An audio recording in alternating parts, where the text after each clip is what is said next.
e cila mundsoi organizimin e këtij takimi.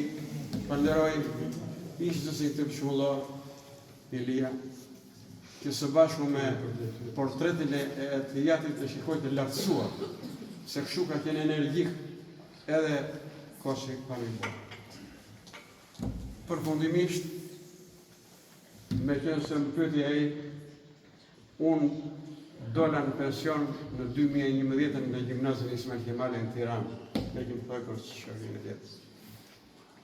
Pas 2 vjetësh pësova një trazir në stomak dhe mjekët nga pafësia nuk më matën tensionin, po më kuruan gabim dhe unë huma zëmën e nënësime.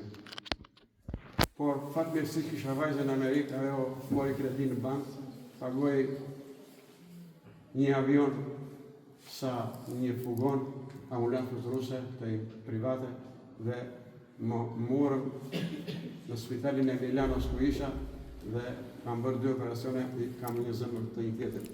Dhe më shiluan të mos vija, se ku do vesh, dhe ishi mëndur më thanë, ku do shkosh, sepse mjekët nuk më lejojnë të udhtoj vetëm.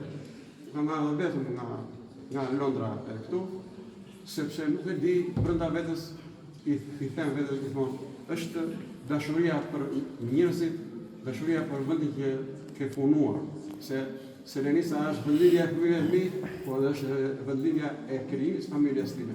Prandaj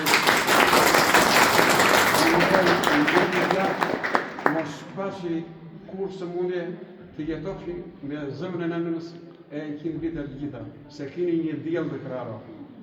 Mos e lutni zëmën e tjetrit.